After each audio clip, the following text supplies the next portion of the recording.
अंधविश्वास से परे बात काफी पुरानी है। गांव में एक बहू यज्ञवेदी की सफाई कर रही थी।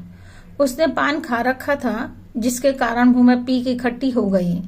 उसने पीक यज्ञवेदी में ही थूक दी, लेकिन ये क्या, उसके थूकने के साथ ही थूक स्वर्ण में परिवर्तित हो गया।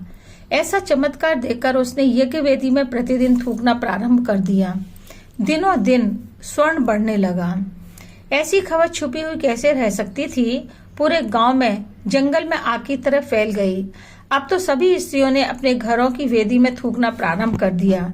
सभी स्त्रियों का यह कार्य ऐसे आवश्यक बन गया जैसे बीमार के लिए दवाई। सभी स्त्रियों ने सोना बनाना प्रारंभ कर दिया।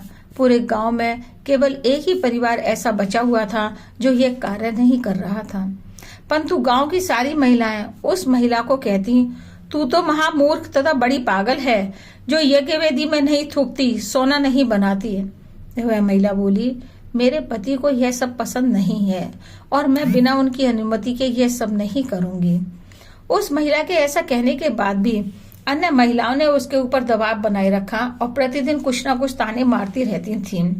तानों से परेशान होकर एक दिन उसने डरते डरते अपने पति से अपने मन की बात कही। पति से कहा, मुझसे बुरा कोई नहीं होगा अगर तुमने ऐसा नहीं किया तो। पति बोला, यज्ञवेदी क्या थूकने की जगह है? जहां पर पूजा की जाती है वहां पर थूकेंगे? पति के गुस्सा करने से वह चुप तो हो गई, पर मन ही मन बहुत दुखी रहने लगी, बीमार पड़ गई। गांव की स्त्रियां उसे अपने नए नए जेवर दिखाकर चिढ़ाती, अपना गला तथा हाथों को खाली देखकर मन में घुटती रहती। उसके सामने बड़ी समस्या थी कि वह पति का कहा माने या महिलाओं की रोज जली कटी सुनती रहे। उसके मन में यह विचार आया कि यह मेरा शायद दुर्भाग्य है अथवा पुराने जन्म का पाप। मैं एक सती स्त्री हूँ, फिर भी मेरे पास सोने की एक भी चीज नहीं है। यह मेरे पति का निर्णय गलत है, क्योंकि इस धर्माचरण ने मुझे क्या दिया? जिस धर्म का पालन करने पर दिल में कष्ट हो, मन से उसे स्वीकार ना कर पाए, तो उसका पालन करना व्यर्थ है। इन्हीं विचारों के उमड़ घुमड़ के बीच बीमार हो गई।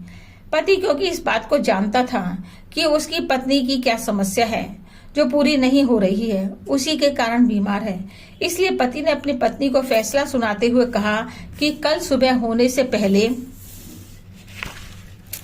हम इस गांव को छोड़ देंगे। जैसा उसने सोचा उसी के अनुरूप किया।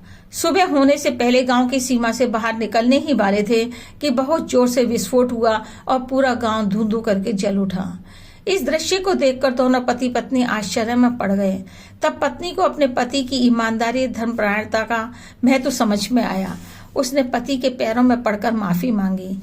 इतने दिनों तक गांव में सभी लोग इसलिए जिंदा थे क्योंकि वह परिवार धर्म का आचरण पालन करता था।